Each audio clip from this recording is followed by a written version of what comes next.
จ้ามาแล้วจ้ามาแล้วจ้าเพื่อนๆมานี่มาดูอะไรนี่ไม่มีเขาเรียกว่าอะไรนะไม่มีผักกินก็ไปงัดเอาของในตู้เย็นนี่เห็นไหมมันคืออะไรแกงเห็ดพึ่งใส่ไข่มดแดงเนาะนี่ไม่มี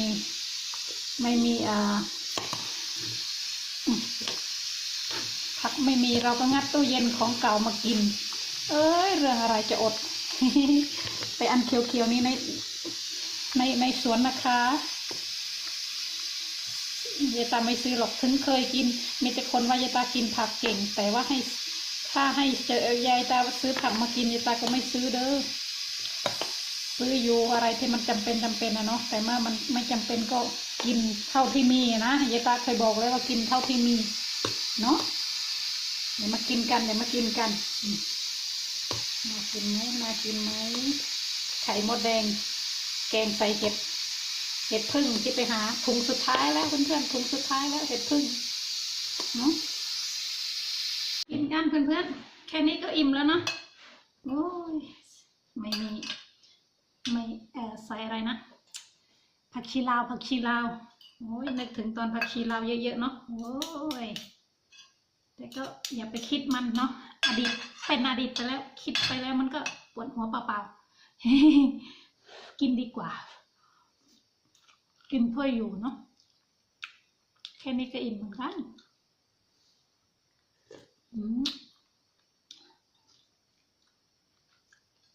แค่นี้ก็อิ่มเหมือนกัน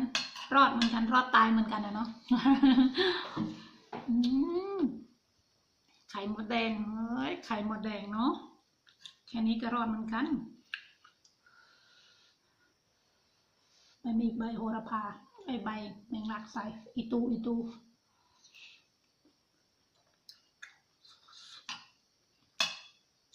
แค่นี้ก็อร่อยเหาะแล้ว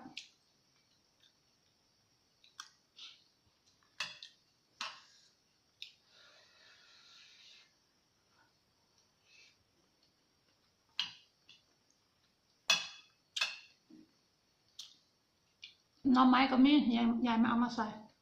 หน่อไม้เนาะยายเอามาจากเมืองไทยมีอยู่2 ถุงแต่ก็เอาไว้ เอาไว้แกงไตปลาแค่นี้ก็อร่อยแล้วเนาะ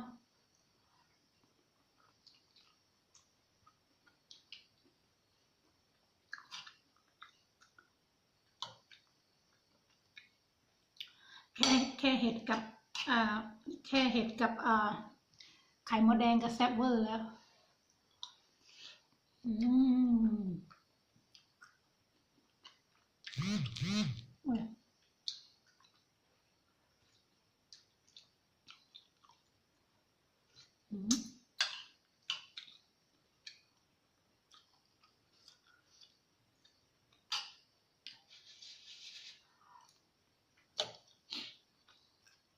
เดี๋ยวกินข้าวเสร็จเดี๋ยวจะไปเก็บผลไม้ เก็บผลไม้อะไรเนาะ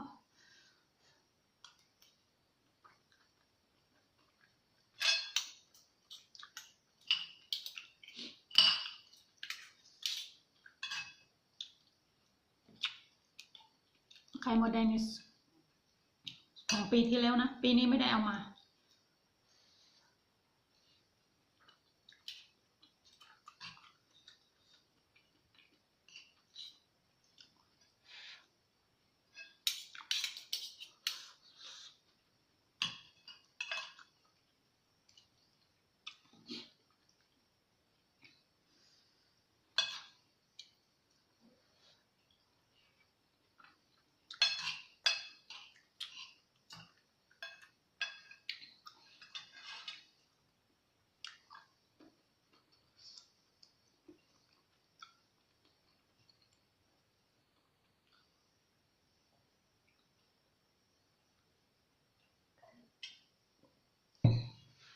วันนี้กินน้ำแอปเปิ้ล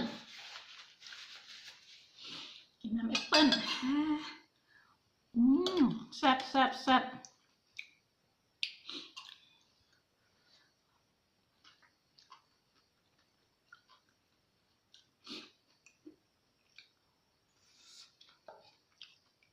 กินง่ายอยู่ง่ายกินแบบคนชนบทเด้อ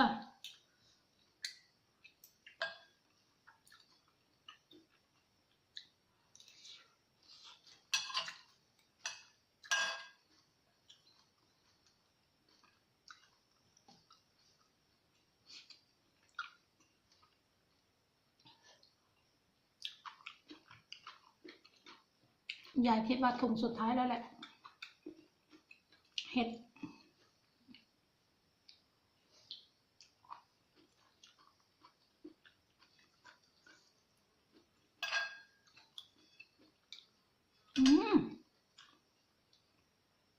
เข้ามาทางไหนเนี่ยแมลงวันตัวหนึ่งห้อย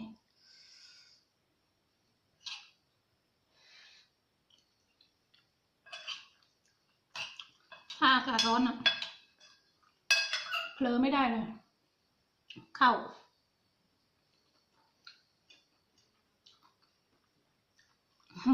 หอมปลาไหลก็จะ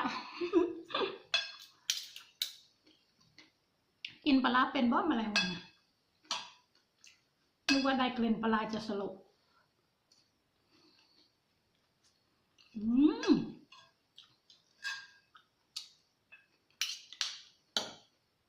แค่นี้ก็อร่อยเวอร์แล้วแหละ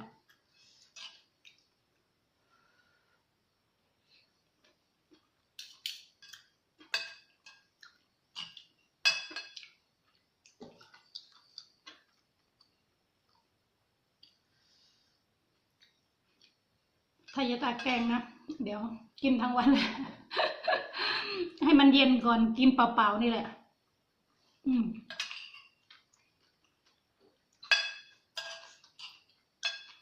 ถ้าแกงเยอะๆจะหม้อแป๊บเดียวหมดกินเปล่าๆ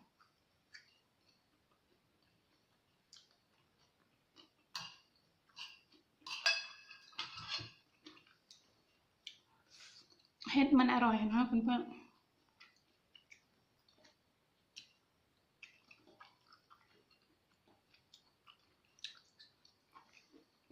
ยายตาบอกไม่ถูกเป็นยังไงเหมือนเห็ดอะไรบ้านเรายายตาก็ไม่ค่อยรู้จักเห็ดบ้านเรา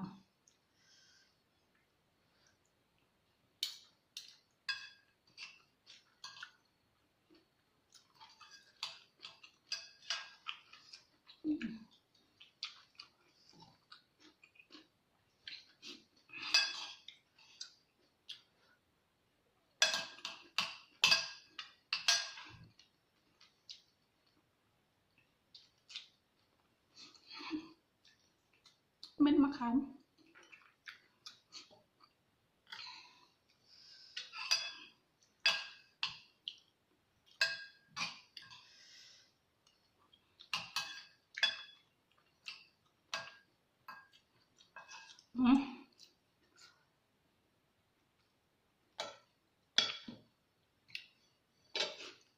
อร่อยจริงๆเด้อเพื่อนๆ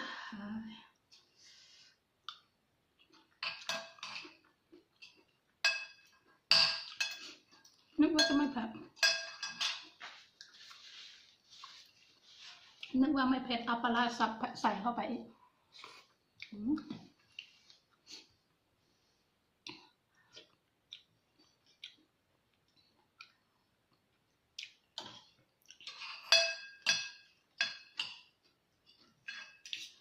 ไม่ได้กินโชว์เด้อ กินให้ดูไม่ได้กินโชว์เด้อกินโชว์มันต้องแบบเยอะๆสวยๆงามๆเด้อกินโชว์อย่าจะกินให้ดู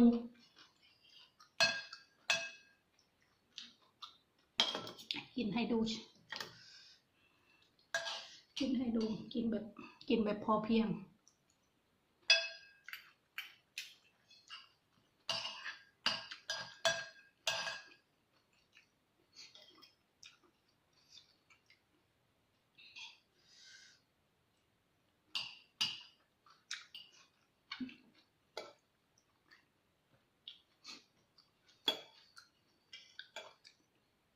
ส่วนมากไข่มดแดงที่เอามานะส่วนมากไม่ค่อยแกงหรอกเลยค่ะ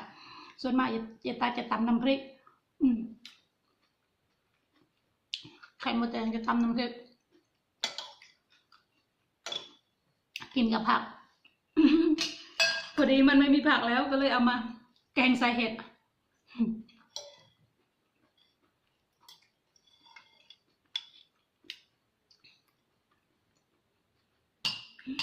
หมด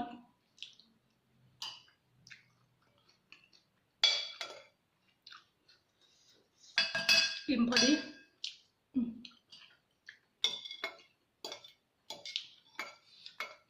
ไม่เหลือ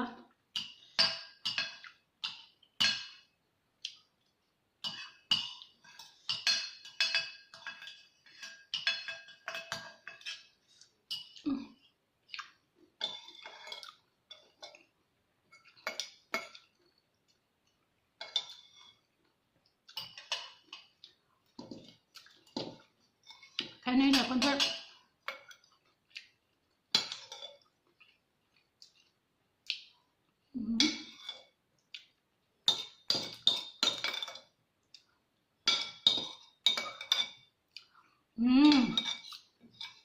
้อนแล้วร้อนแล้วร้อนเผา